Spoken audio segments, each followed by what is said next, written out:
vers la ville. Les habitants d'El Señor ne comprennent pas ce qui leur arrive.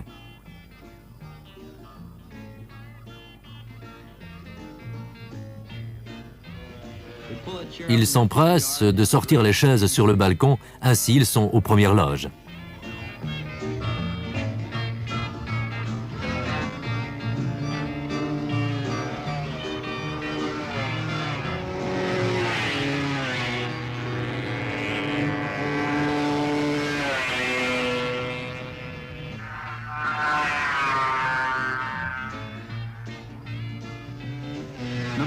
Le numéro 48, Steve McQueen, s'est inscrit sous le nom de Hervé Mushman, mais il est rapidement reconnu par les spectateurs.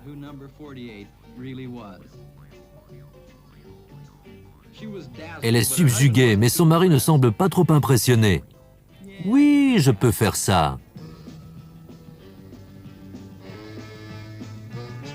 Steve mérite le respect des autres pilotes. Plusieurs d'entre eux ne savaient pas qu'il était réellement un coureur de grande classe. Mettant à profit l'expérience qu'il a acquise en course automobile, il sait négocier un virage à la perfection.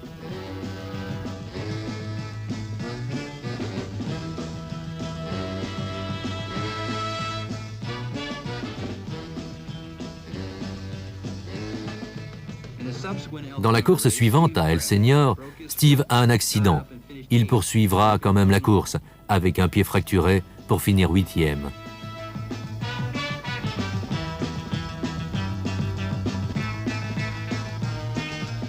C'est le jour de Malcolm Smith. Lorsque Malcolm vous double, inutile d'insister.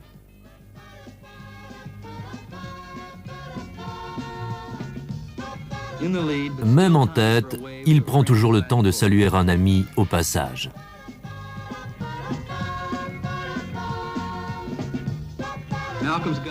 Malcolm possède un 6e sens qui lui permet de sentir les choses. On le voit ici faire une embardée par une percée de la clôture de barbelés et contourner la mare de boue qui est maintenant nettoyée.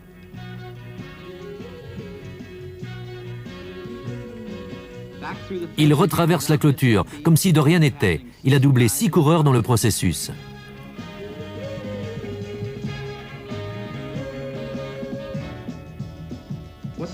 Qu'est-ce qu'un mec qui court en moto tous les dimanches peut bien faire pour gagner sa vie ? Malcolm est propriétaire d'un magasin de motos.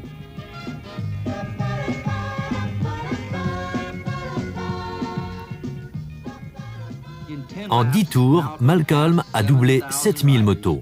Certaines l'ont vu passer jusqu'à 3 fois. Malcolm ne fait jamais ce genre d'erreur. C'est environ 60 mètres plus loin, sur le côté de la route.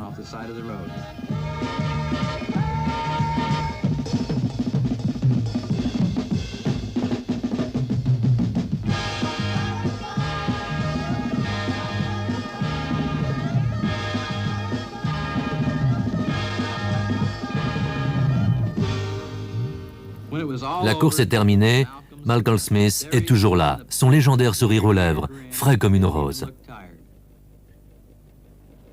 Steve a connu une belle fin de course et s'est placé 10e au classement général. Il s'est mesuré avec succès aux plus grands coureurs américains. Chaque fois, je me mets à penser que tout va mal et puis je vois tous ces gens qui prennent leurs pieds en conduisant leur moto et ça change ma façon de voir les choses. Oui, je me suis bien amusé.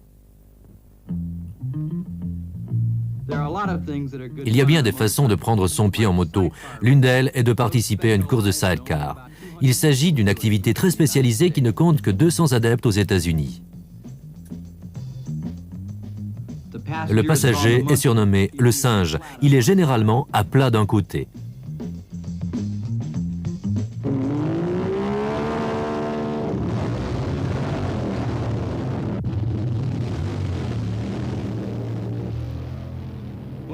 Les courses de drag sont également une forme de compétition très spéciale.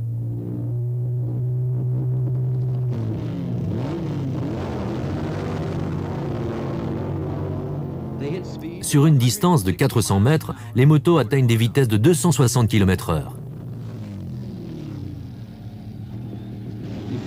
Avant de traverser la ligne de départ, ils brûlent leurs pneus afin d'obtenir une meilleure traction. Cet homme s'apprête à faire don de ses poumons à la clinique Mayo. Il faut des hommes et des machines bien spéciales pour faire de la compétition de drague. La victoire se mesure en centièmes de seconde à l'arrivée ou au départ.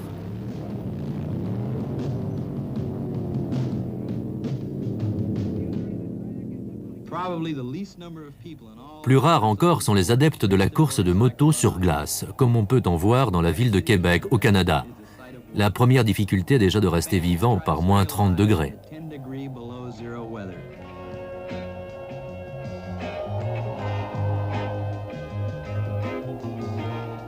Les coureurs portent un masque de cuir afin de protéger leur visage des morsures du froid et des morceaux de glace qui volent sur la piste.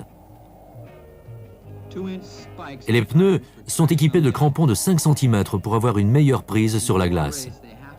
Avant la course, on entend un vacarme assourdissant, comme un bruit de scie.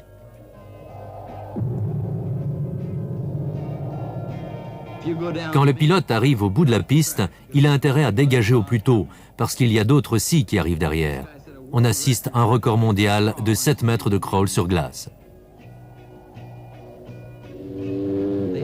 Et les coureurs prennent environ 20 secondes pour arriver au bout de la piste d'un demi-mile, soit un peu moins d'1 km, à une vitesse de près de 130 km/h. Pas question de dérapage contrôlé avec ces crampons. Chacun a son propre style. Certains conduisent un pied à terre, comme sur une piste de terre, d'autres ont le genou appuyé sur une rondelle de hockey. Il y a peut-être 50 ou 60 personnes qui s'adonnent à ce sport en Amérique du Nord, et seulement 2 événements importants sont organisés par année.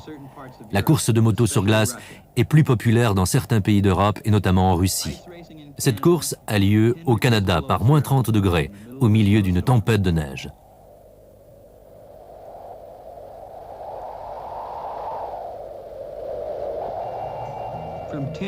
Nous voici à quelques 75 degrés de là, à Bonneville, dans les hauts plateaux de l'Utah, où les meilleurs coureurs s'affrontent pour battre les records mondiaux de vitesse. Une fois par année, une semaine de la vitesse à moto est organisée. Il existe environ 200 catégories de compétitions différentes et n'importe quel propriétaire de 2 roues peut s'y inscrire. On voit parfois des choses assez étranges, comme ce skateboard de 60 chevaux. Ou cette vieille bombe équipée d'un moteur. Piètre résultat, il faut dire. Des inventions maison aux machines archi-sophistiquées dessinées par ordinateur. On voit de tout. Cal Rayburn, un coureur professionnel, va tenter de pulvériser le record de vitesse sur Terre qui est de 250 miles à l'heure, soit 400 km. Il monte une machine très aérodynamique et équipée d'un moteur super puissant. Il perd quelque peu confiance dans la science des ingénieurs et des ordinateurs en s'apercevant qu'ils ont négligé un petit détail. Il est impossible de s'y installer. Tout en marmonnant « Vous êtes fous ?» il les laisse scier la visière de son casque qui était trop grande. De cette façon, elle ne risque plus de lui entrer dans la poitrine. Un problème de régler, mais maintenant, elle lui entre dans le menton. Dans cette position, il est censé aller plus vite que personne ne l'a jamais fait sur une moto. Mais une fois le couvercle abaissé, il s'aperçoit d'un deuxième petit détail. Il ne voit rien. Ses pieds sont trop gros et ils lui bloquent la vue devant, et son genou l'empêche de voir sur les côtés. Tout ce qu'il peut faire est de jeter des coups d'œil par-dessus son genou et suivre la ligne noire, et ce, à une vitesse qui doit dépasser les 400 km/h. Vers la fin de l'après-midi, il se lance enfin pour découvrir un troisième détail intéressant. La moto ne tient pas la route à 10 km/h.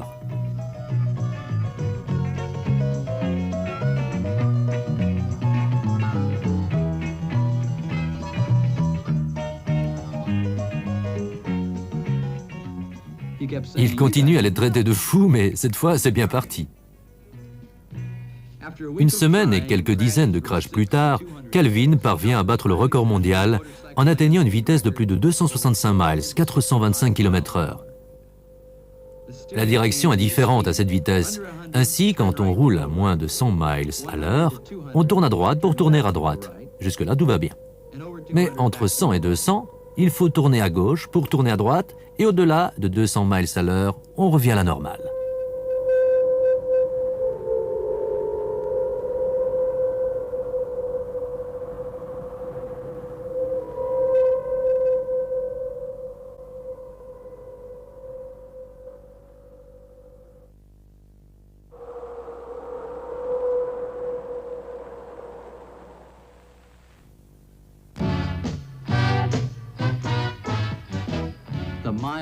Nous voici au circuit de Sacramento.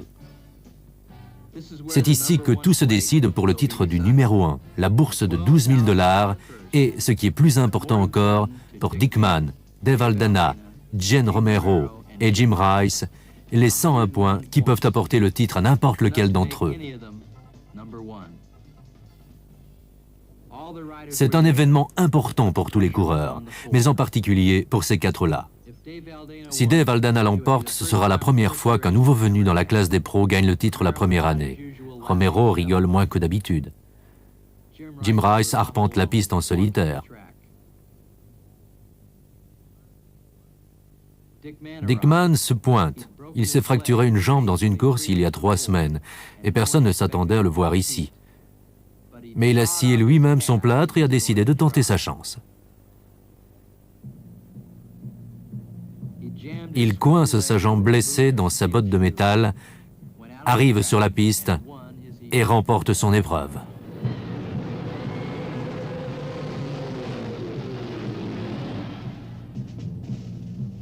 Murt remporte la seconde épreuve, Jen Romero la troisième. Arrivé troisième dans son épreuve, Dave Aldana devra compter sur les points de la course principale.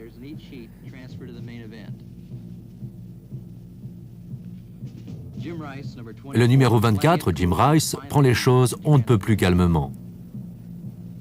Et voilà qu'après avoir franchi la ligne d'arrivée à 200 km/h,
une heure plus tard, ils se mettent en place pour le départ de la course.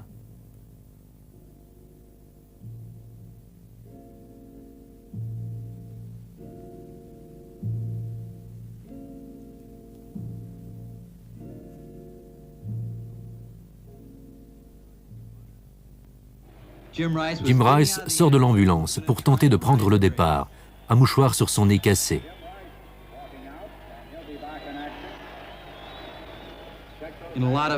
Jim s'installe tranquillement au milieu des autres.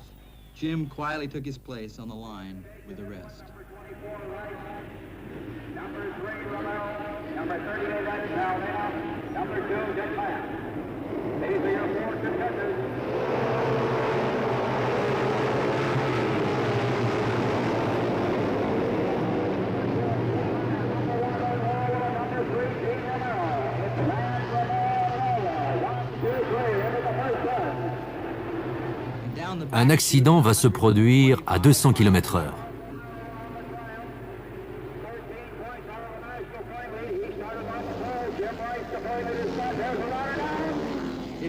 C'est Dave Aldana. Le drapeau noir est hissé. La machine d'Aldana est complètement détruite, mais avec sa chance habituelle, David s'en est tiré sans une égratignure. Il s'éloigne tranquillement du lieu de l'accident, mais il s'éloigne surtout de la victoire qui lui échappe. Aucune chance qu'il réussisse à repartir dans les 3 minutes réglementaires. Le nouveau départ se fait de façon absolument identique à la première fois. Vernon est 4e et tente de remonter en 3e position. Romero est second avec Mann en tête.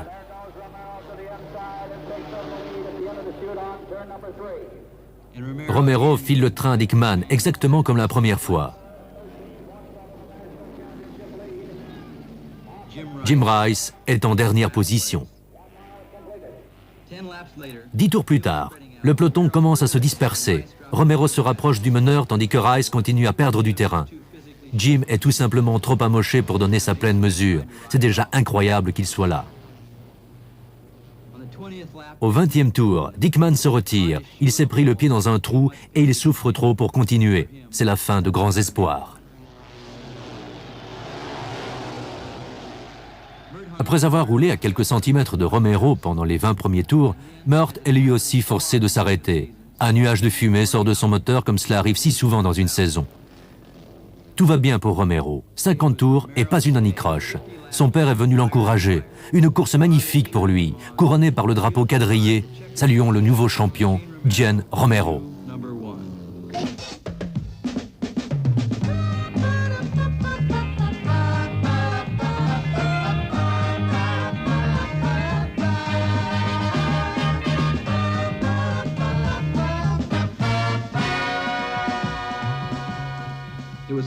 Jen savoure sa victoire. Mais pour Rice, Aldana et Mann, ce fut un jour de déception. Rice peut même s'estimer heureux d'être encore en vie. Quelle sorte d'homme peut prendre de tels risques avec leur vie et faire des choses aussi folles que de scier un plâtre et courir avec une jambe brisée en disant « Pas de problème, je cicatrise vite ». Pourquoi font-ils cela? Il est impossible de répondre à cette question. Si vous le leur demandez, ils répondront « Je le fais parce que ça me plaît ».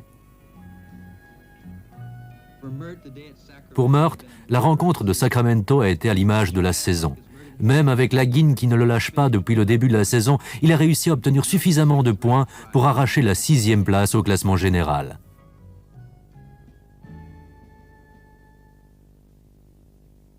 Jetons un coup d'œil aux autres activités du monde de la moto. C'est dimanche et nous sommes à environ 30 km de Salt Lake City, Utah. Il y a ici une petite colline de 200 mètres à peine, mais qui présente une inclinaison de 89%, ce qui correspond à un angle d'environ 45 degrés.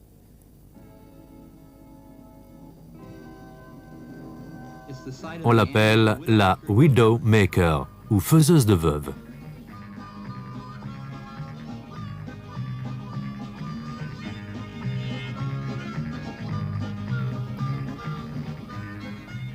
Depuis 7 ans, des fanatiques de la moto s'entêtent à essayer d'y grimper, sans succès jusqu'à maintenant.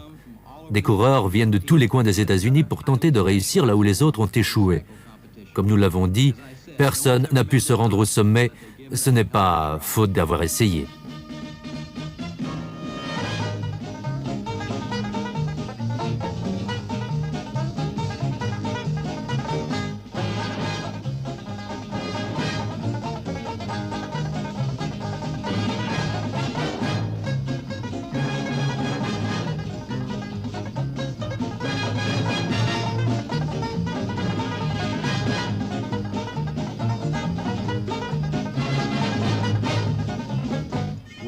On enregistre l'endroit précis où chaque moto s'arrête, ce qui incite certains concurrents à se débarrasser de leurs rivaux par tous les moyens. Dans une telle tentative, un candidat a fauché 2 spectateurs et perdu 4 mètres.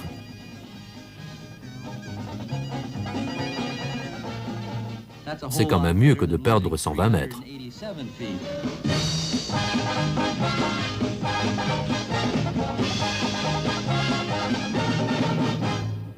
Certaines motos sont dotées d'une forte personnalité.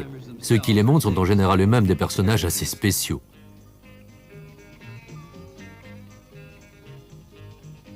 Il y a, par exemple, le genre entrepreneur de pompes funèbres, comme War Keegan, qui pensait qu'une meilleure ventilation apporterait la solution.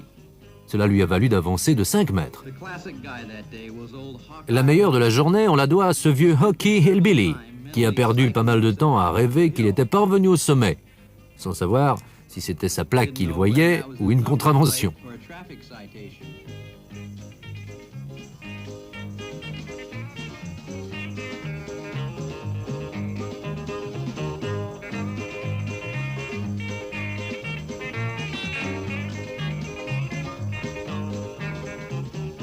Mais une fois parti, Hockey, le videur,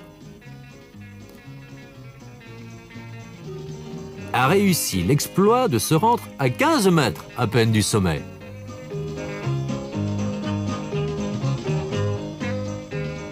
about 50 feet short of the top.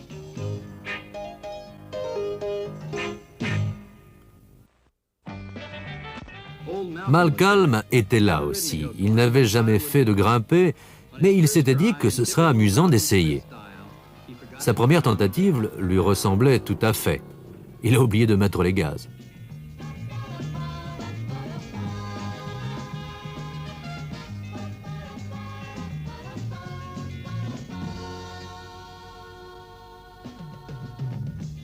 Plus tard dans la journée, il a fait une deuxième tentative qui a plus que racheté sa première erreur.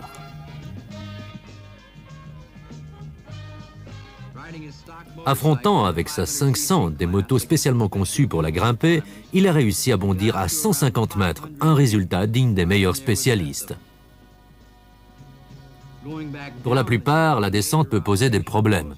Malcolm en a scié plus d'un lorsqu'il a simplement fait demi-tour et a conduit sa moto jusqu'en bas.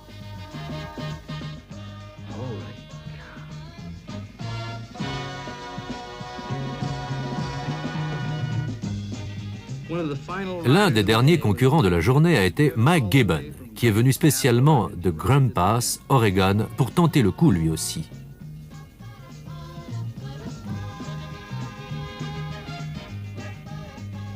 Et les pneus équipés de chaînes et le réservoir rempli d'un mélange d'essence et de nitrométhane, Mike Gibbon a été le premier à poser son pneu au sommet de la Widowmaker après 7 années de tentatives infructueuses.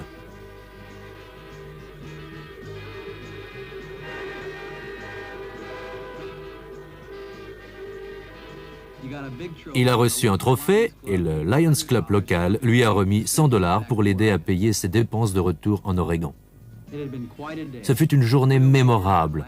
La Widowmaker avait enfin été vaincue. Malcolm a réussi à se classer 3e et à grimper 30 mètres plus haut que la plupart des autres motos, pourtant spécialement conçues à cette fin.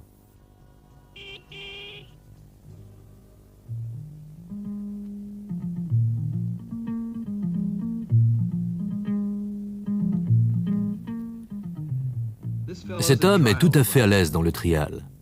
Et les magiciens de la moto, de la trempe de Malcolm, peuvent rouler sur une roue pendant des kilomètres, virage ou pas, en ayant l'air de se promener, d'admirer le paysage. Il possède le talent et la virtuosité des violonistes.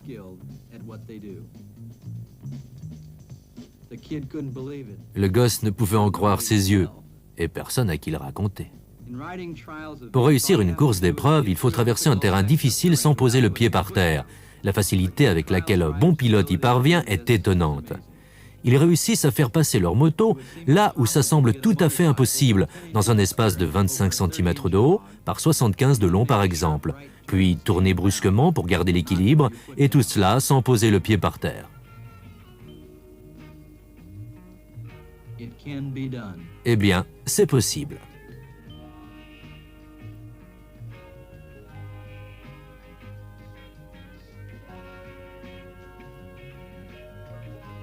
En voici la preuve. Le pilote lève sa roue à cet instant précis, la tourne pendant qu'il est encore dans les airs. De cette façon, quand il revient au sol, il est déjà dans la bonne direction.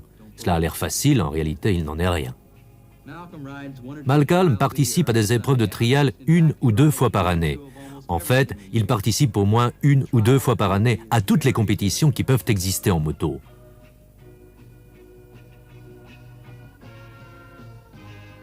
Il est excellent partout, mais dans le trial, il est imbattable. Essayez de faire ça un jour si vous avez envie de faire quelque chose de vraiment difficile. Incroyable, Malcolm. Les spécialistes des courses dans le désert sont d'une autre race. On les trouve uniquement dans le sud-ouest américain, plus précisément le sud de la Californie. Il existe même un groupe de filles, les Marguerites du désert, qui s'adonnent à ce sport qui attire des adeptes nombreux et de toutes conditions, tous les dimanches. Le maître incontesté ici se nomme Whitey Martineau. C'est un spectacle grandiose que de voir les concurrents prendre place sur la ligne de départ.